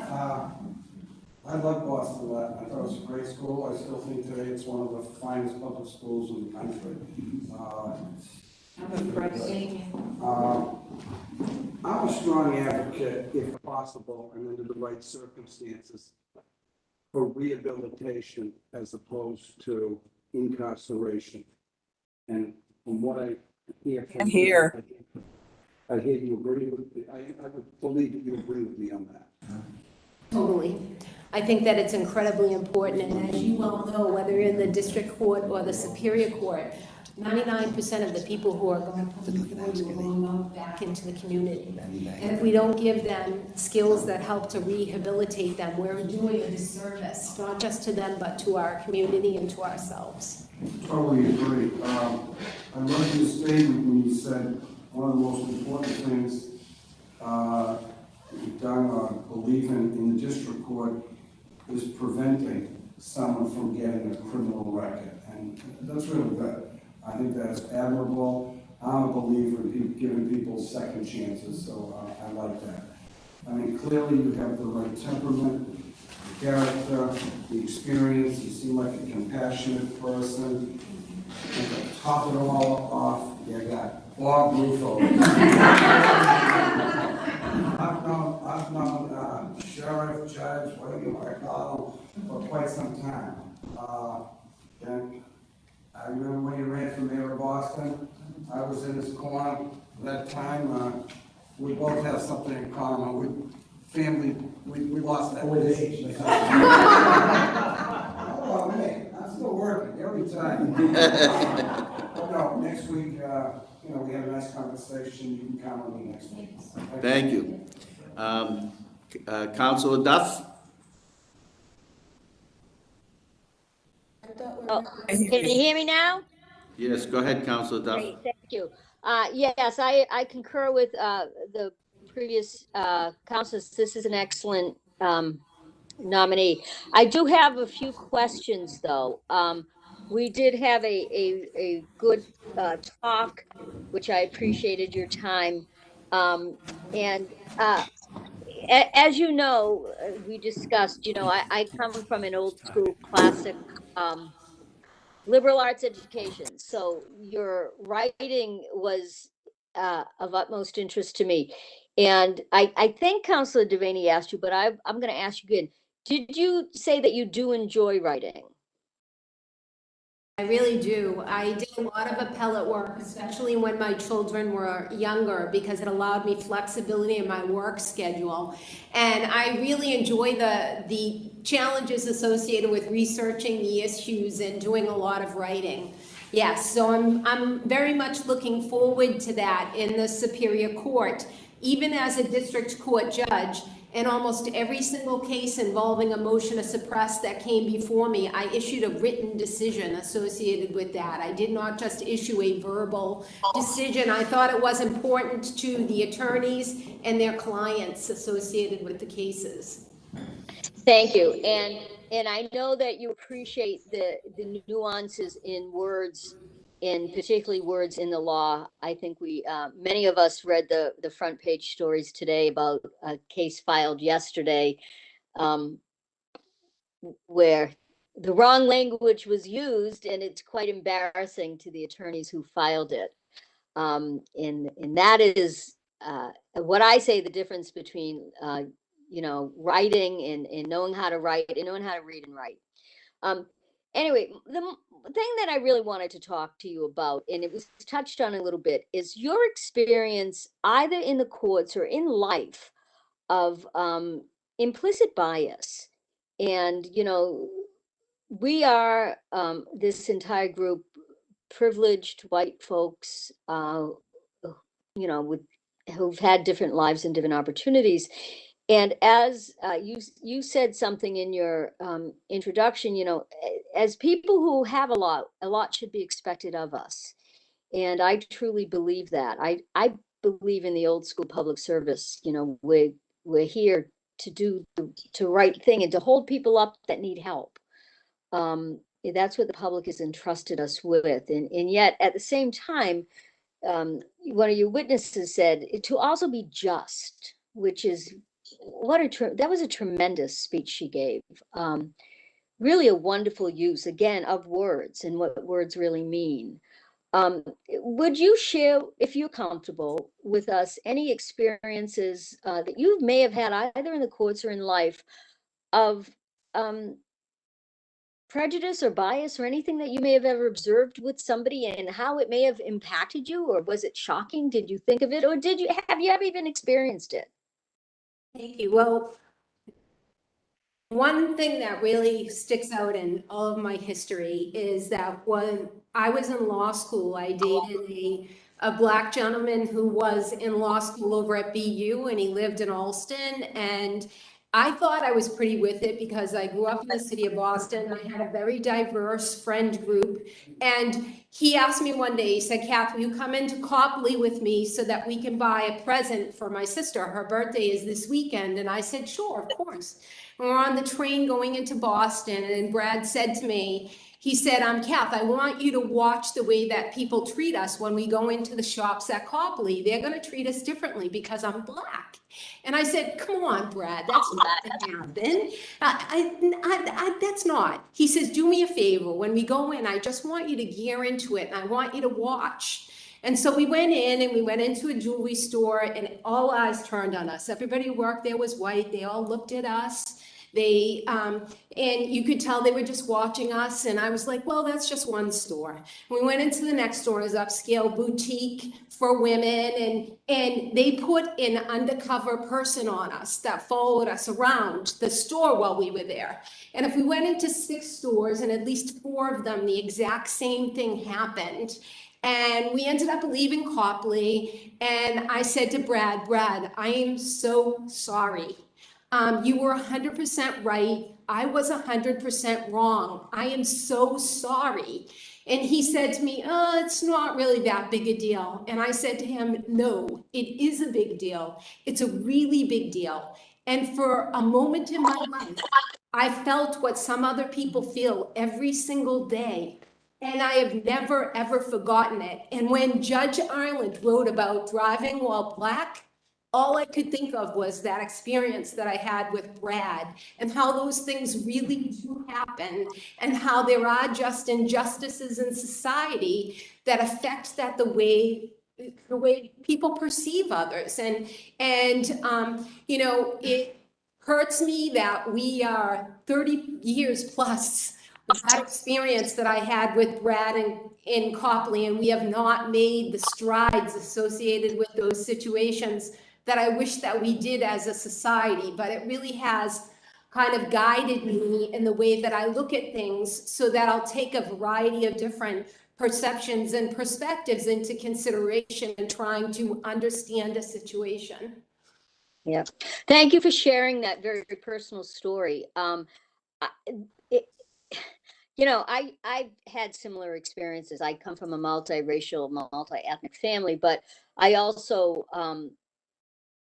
went to college in a city where I was in a minority. So to learn the experience of feeling other at a young age is profound. And the reason it's implicit bias is because we don't even recognize it in ourselves. And even you and I, who may think we're evolved or anything else, we still have our own implicit bias. It is human nature to do that. I think the thing that's hard for us to acknowledge is that we have it, because then we feel somehow it's a moral failing. Whereas I see it as more, we need to acknowledge it so we can do better.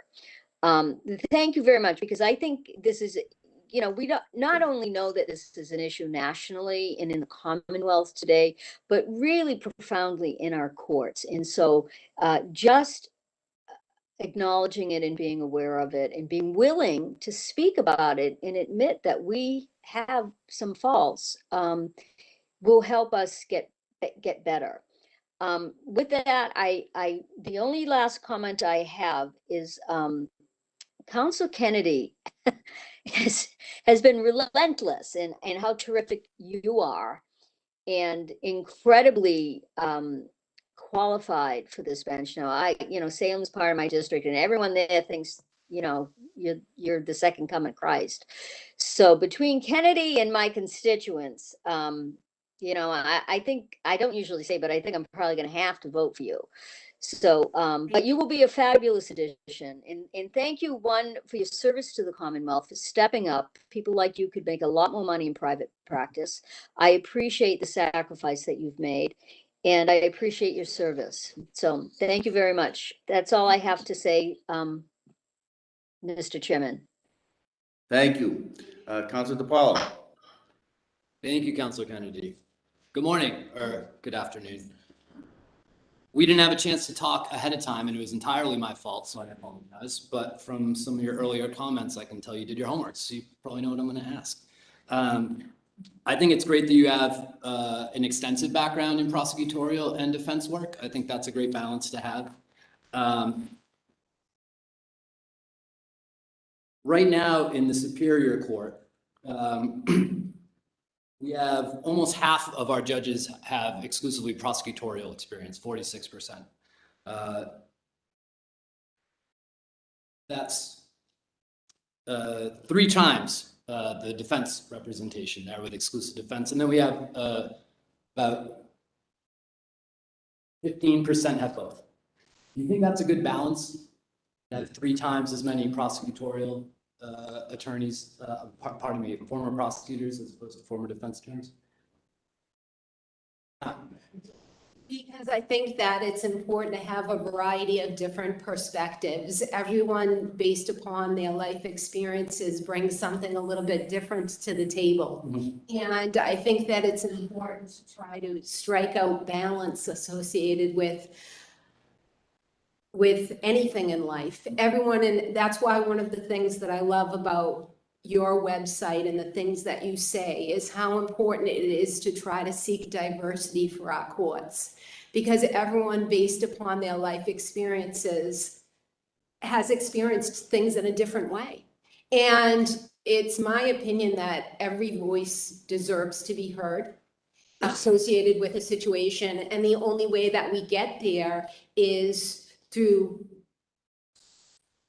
having people with diverse backgrounds on the court. I know that sometimes even I've watched, and I know that there are mixed feelings associated with some of the young individuals who are minorities that we bring into the court as judges. They're young. Well, we have to get them when they're young, because if they're quality people and they can do a good job for us, they can make so much money in private practice because there's such a demand for them. So you wonder why people with these diverse backgrounds end up getting plucked and brought before you when they're at a young age. It's because if you don't get the good ones then and you don't bring them into the courts, they're going to make so much money in private practice that many of them aren't going to want to do the work. Another thing I notice is qualified minority candidates sometimes not even thinking to apply or finding or assuming that the barriers would be too high. So I think that's an important reason. I think as a judge in district and potentially superior, that's important to be mentoring and female attorneys too, because we're not there yet either. And that's not this administration, that's kind of the trend total. That's been past administrations as well, with an overwhelming prosecutorial. So access to justice is really important to me, and that includes making sure folks are comfortable in the courtroom so that they can get their experience out. And so the anecdote of, having a comfortable place for children who are coming into the court really resonates and says a lot to me. Counselor Juneville talked about sentencing guidelines, and I agree with most of what he had to say. And you mentioned the mitigating factors, and I just want to use a couple of those as a starting point. So the defendant was suffering from a mental or physical condition that significantly reduced his culpability for the offense. Do you think PTSD fits into a mental condition, post-traumatic stress disorder? Traumatic stress disorder is a mental condition. I agree that is true and accurate, yes. And you've dealt with a lot of victims of child abuse, or you've dealt with cases involving child abuse. Certainly, and one of the other things in private practice, I will tell you, 85% I represented in commitments associated with substance abuse had been sexually abused. At least 85% of them had. Yeah. And we're building a new women's prison potentially. We should be building a new women's treatment facility because there aren't enough beds for women who have substance abuse issues and who suffer from mental health issues. Not a prison, but treatment facility. That's my opinion associated with that particular situation.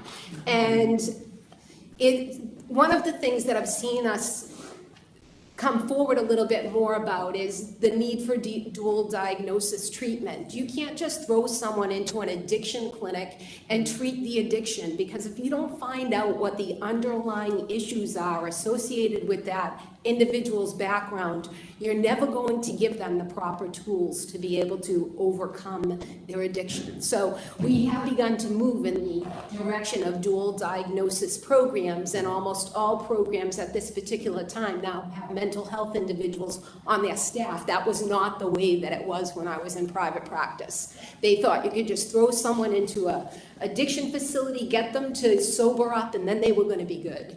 And that is a recipe for disaster. I've worked in therapeutic high schools where I'm trained in restraint because I have students who manifest serious trauma.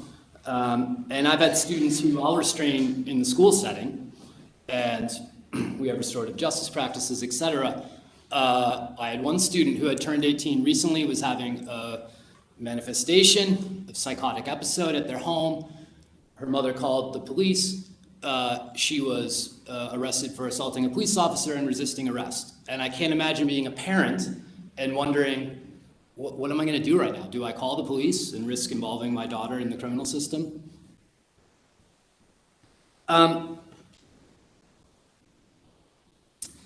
Back to the sentencing guidelines, mitigating factors. The age of the defendant, you've convinced me that you have a understanding and a sensitivity to brain development that's important to me. The defendant's residence in a poor minority area. This has been touched on by a couple people, and you were apt to note that the sentencing disparities happen in Superior Court. And that may begin in communities, it may begin in the sentencing phase where concurrent jurisdiction, you're twice as likely if you're black or brown to end up in Superior versus District, and of course you're exposed to higher sentences there. In Superior Court, when we look at things, and you talked a little bit about implicit bias, in particular, when we look at charges, drugs and weapons, it's huge. It's like 128 days when you factor in all the contextual evidence we can find. Why drugs and weapons? Why are we so intent as a Commonwealth to give black and brown folks heavy sentences on drugs and weapons? Well, you've hit one of the two areas of, other than for like murder, where they have imposed minimum mandatory sentencing in weapons and in drug cases. And anyone who looks at those policies knows that it had a huge adverse impact on minority communities. I mean, I live in the city of Boston. I'm a judge in Chelsea right now. You could throw a stone and hit a school on every corner. Right. It's not that way in the suburbs, and therefore there's a tremendous adverse impact. I do blame some of the situations associated with sentencing on the development of minimum mandatories, which have led, because sometimes minimum mandatories become a negotiating tool, right? The Commonwealth uses them in order to get a higher sentence on another charge. They'll say, oh, we'll get rid of that. But your client, for us to do that, because that's a charge reduction, or it's we're going to get rid of something, you have to enter into this agreed upon plea associated with what your client's going to take. And that is, in my opinion, sometimes what could be a factor in play in causing higher sentences for the weapons and drugs and the disparities associated with those. But that's where, you know, the Harvard report helped us to see the interplay between the whole entire system, right? You're charged with something, and that just the charge itself can have an adverse impact on the outcome of the case. You know, it helped to expose some of those things to us. And for me, you know, all the talk of implicit bias going on, I mean, that's fantastic, but that's the human trait. That's not particular to race. And so, you know, I think these conversations, especially among the judiciary, I hope they continue, because I don't understand why Massachusetts has the highest Latino incarceration rate in the country and the 14th highest Black incarceration rate in the country. I think that would surprise most folks in Massachusetts. I don't think Latinos in Massachusetts are more criminal-minded than Latinos anywhere else in the country. Given that we know about the injustices of mandatory minimum sentences, about the disparities in sentencing. Do you think that commutations would be an effective, immediate, and targeted tool to remedy some of that? I think that we really need to do more in terms of commutations. I was very happy with the article the Boston Globe wrote yesterday associated with Devin McCourty coming forward and speaking on behalf of that gentleman, William Allen, who was a joint venturer under the law anyway, associated with that particular situation. And it pains me that we do not do more in that particular area, because I do think that it is a tool that could be used to help to balance the system out a little bit more. So 2 and 6 years seems low to you for commutation hearings. I'm sorry.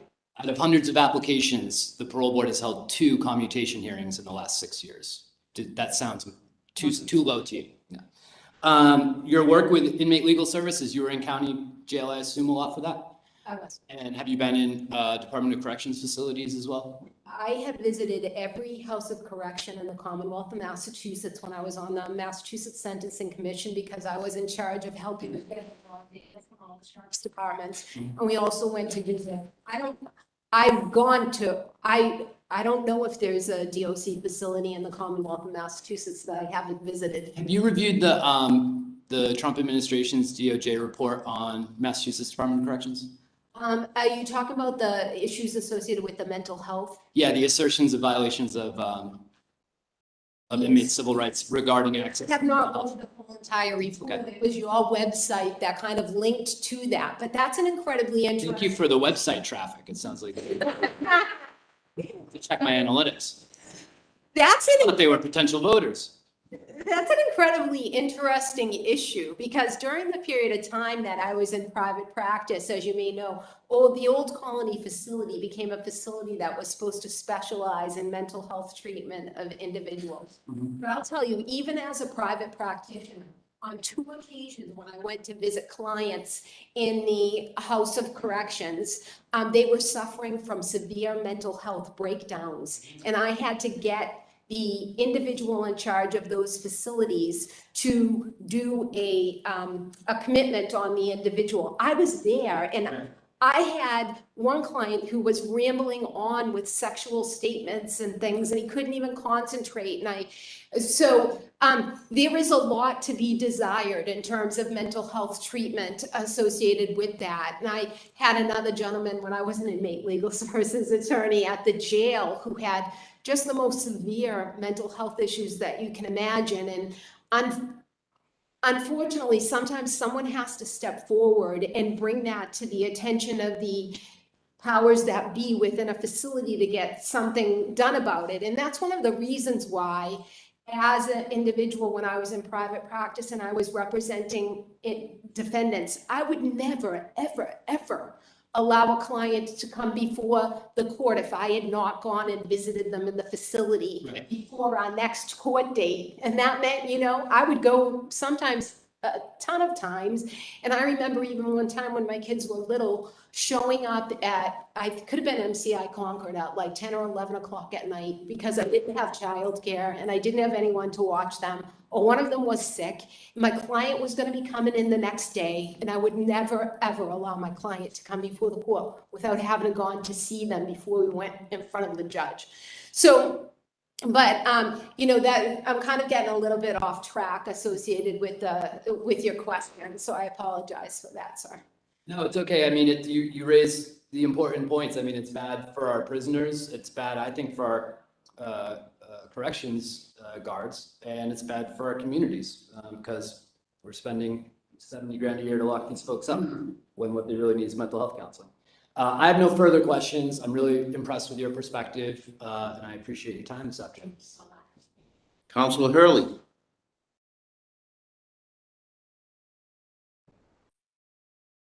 Come on. Can you hear me? We can. Okay, thank you. I just have a few questions. From your perspective, being in district court, I was there too. We served an overlapping period of time, but now you're going to Superior Court, and the types of cases that are going to be before you are of a much more serious nature. Are you prepared to hand out sentences that fit the crime, that acknowledge the harm done to the victim, and that will best serve justice? Well, one of the things that balances out my experience as a judge in the district court is really my appellate work that I did for the Committee for Public Counsel Services, because I was on their murder list, and I also mentored other attorneys that were doing appellate work for the Committee for Public Counsel Services.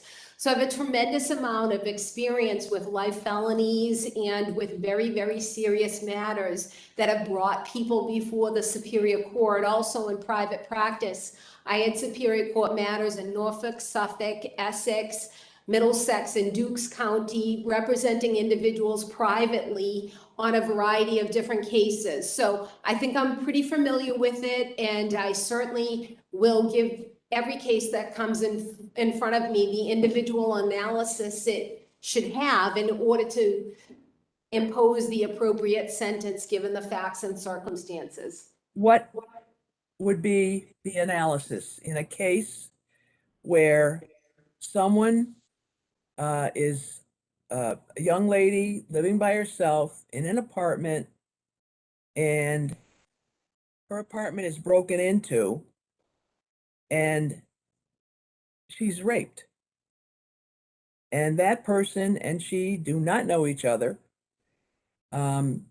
He's got a prior record for some violent offenses, and he's now before the court as a result of DNA evidence and an identification by her that this is the person that perpetrated the crime that's going to affect this woman for the rest of her life. All right? What would you think is an appropriate sentence? The Commonwealth is recommending 25 years, and defense counsel is saying 3 years. Based on those facts and circumstances, what would your analysis be, and how would you determine what the sentence is that you would give, and what would that sentence be?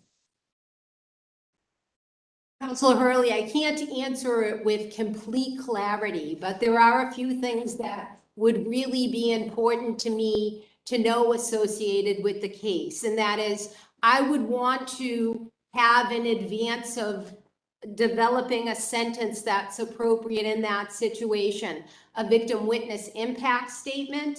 If that individual wished to be heard by the court, I would want to hear them on that issue, and I would try to take those things into consideration along with other factors to come to what I thought was an appropriate sentence under the circumstances. Certainly, I don't think that 3 years or 25 years at either end of the spectrum is probably an appropriate disposition associated with the case, but there could be a lot of other facts and circumstances that I might like to take into consideration, which would help to guide me to what I thought the appropriate number was.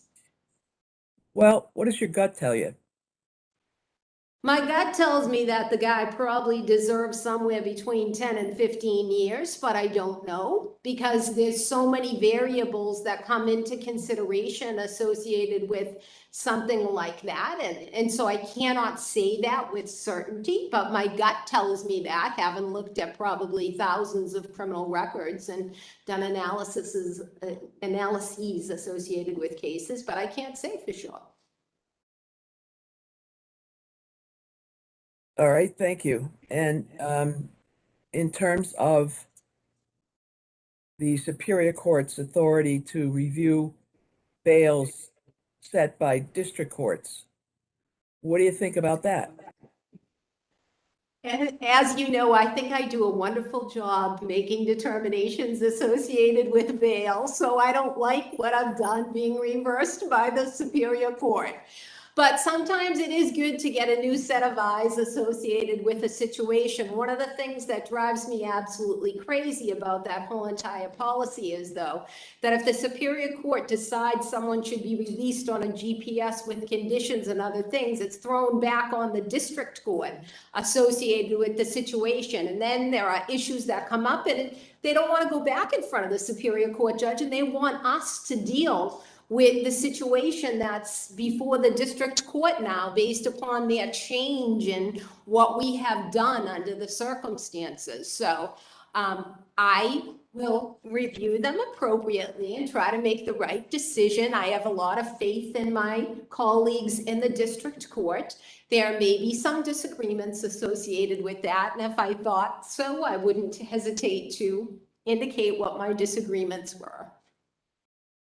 Well, as a resident of Hampden County, I can tell you that an all too liberal Worcester County judge came to Hampden County and released someone on an appeal. A Superior Court judge released someone on an appeal from a district court order and put that person on a bracelet. And he turned out to be a serial killer that killed 2 women and brutally beat and tried to rape and kill a 3rd woman. So I guess my message to you today is that the stakes are an awful lot higher in the Superior Court than in the district court. And to the extent that the district court is a court of second chances, the Superior Court doesn't allow for that anywhere near as often. Do you agree with that? Yes. You have a great reputation. Counselor Kennedy became almost obsessive with saying great things about you. No, he was obsessive. Let's be honest. And I think that you've got it all together. You're giving away my vote, Mary. What? What? You're giving away my vote. Your vote for this lady was given away a long time ago. Trust me. But I think you're going to do a great job. I think you got a good sense of balance. And, you know, the victims in Superior Court, their cases are so much more tragic and so much more a situation where the impact of the crime on them must always be taken into consideration. So I thank you. I wish you good luck. And I think you do a great job. Thanks so much. Thank you. Thank you, Councilor Hurley. I will have a comment. I actually spoke with Judge Dreschler this morning, Superior Court, and I told him we were doing your hearing today. And he actually commented on the fact that it was very rare for one of your bills to get overturned. That usually when the 58 days came up, they were usually withheld. And he disclosed that a lot of times it depends on who the judge is that's setting bail is when they look at it, because obviously some people get overturned a lot more than others. Some people are harder than other people on bails. Obviously, it's no secret where I stand on this, because I encourage you to apply. I'm happy you did. What was your answer when I asked you? No. No, that's right. Yeah. And I'm happy you changed your mind. We'll help with that. I'm glad you changed your mind. And I talked to you about the need for getting some very smart women on the Superior Court. And that's something nobody's addressed. And at one point, I think we're up to 35 or 38% women on the Superior Court, and we're down around the 20% mark. So for all of those reasons, I'm really happy that you applied, and I am going to be very excited to put your name in up for a vote next week. And you can guess my vote. Okay, we'll adjourn. You're done. We'll see you when you're with your SJC application in a couple of years. Thank you. I'm so sorry about what happened to me this week.